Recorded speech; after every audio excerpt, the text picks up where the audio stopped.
Hello. This is Antya from Byte Shuffle. Thank you as always for watching my videos. This time, I've put together a guide on how to approach the UR Cori tempo matchup when playing Ad Nauseam Tendrils, as well as my thoughts on sideboarding. It's a bit old, but there's a video about the basics of Ad Nauseam Tendrils linked in the description and at the end of this video, so feel free to check it out if you're interested. Here is the deck list we will be using this time.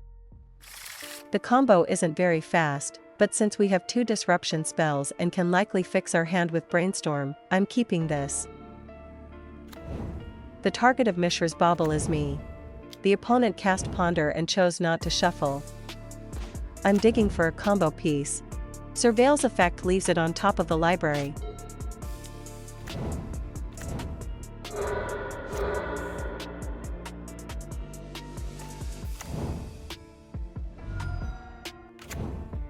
I'm digging for a combo piece. I stacked Tendrils of Agony, then Infernal Tutor, then Lotus Petal, and drew. Surveil's effect sends it to the graveyard.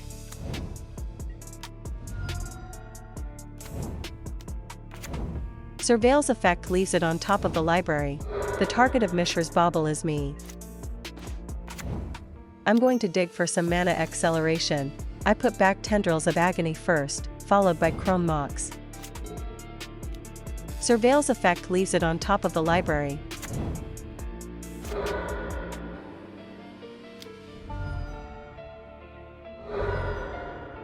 I'm going to dig for some mana acceleration. Surveil's effect sends it to the graveyard. I'm going all in from here. If I don't go for it this turn, I'll probably lose on the next one. I didn't draw any fast mana, so I let Veil of Summer get countered, hoping they don't have double counters. I'll activate Lion's Eye Diamond to enable Hellbent. In the end, due to mana constraints, I was forced to go for the Ad Nauseam line. If they have Lightning Bolt or Daze, I'm in trouble here. I build up my mana and increase my storm count. I win with Tendrils of Agony.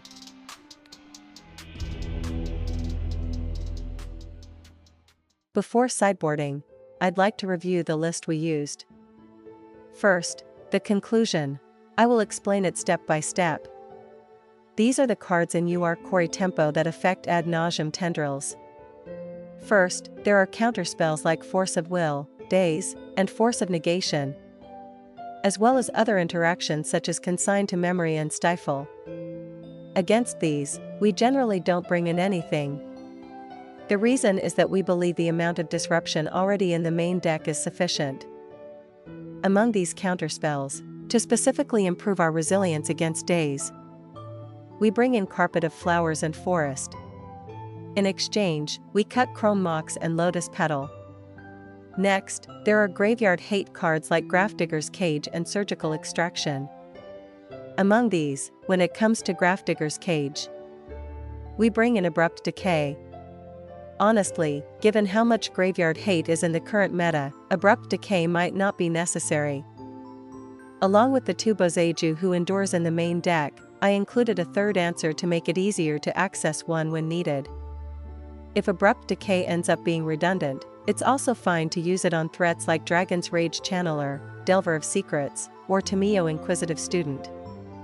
In exchange, we cut Ad Nauseam.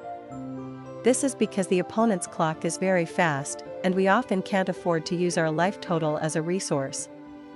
As mentioned earlier regarding the graveyard, let's now talk about what happens if graveyard hate becomes more prevalent in the meta going forward. In general, in the matchup against UR tempo, we side out Ad Nauseam. At the time of recording this video, graveyard hate in the meta felt relatively light, so we could aggressively use our draw spells and hand disruption, then cast Beseech the Mirror to recover resources from the graveyard and build up Storm. However, if graveyard hate becomes more common, it becomes much harder to generate Storm this way. It may be subtle, but I'll introduce a technique for building up Storm. By leveraging the opponent's Pyroblast, we can intentionally let our Brainstorm or Ponder get countered to build Storm. And even bait out additional counterspells on the way to our combo to further increase Storm. Before finishing the game with Tendrils of Agony, this technique is extremely important. If you're aiming for this line, the timing of when you use your hand disruption and draw spells changes, so it's something you should be mindful of.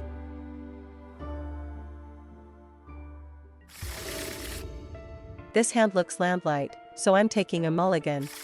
I put Rain of Filth on the bottom.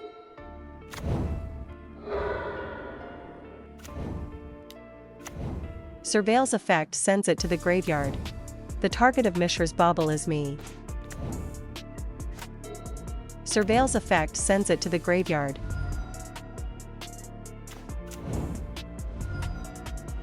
I'll use discard to check what's ahead. I took Consign to Memory.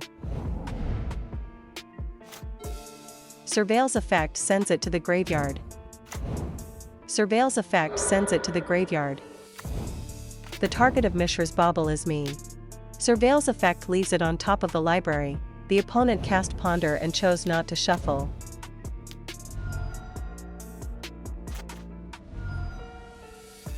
I'm digging for a disruption spell.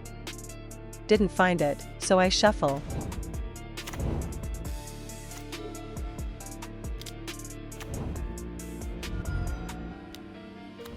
I'm digging for a disruption spell. I put back Infernal Tutor first, followed by Lotus Petal. I'll use discard to check what's ahead. I took Daze. I'm going all in from here. I'll increase the mana needed for the combo. I search for Beseech the Mirror.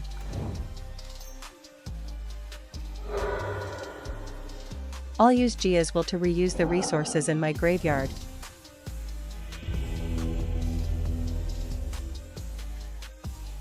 Thank you very much for watching until the end. I apologize for the many misplays along the way. I hope we can all continue to improve at Magic together. If you enjoyed this video, please consider subscribing to the channel and leaving a like. I'll see you again in the next video. This is Antya, signing off.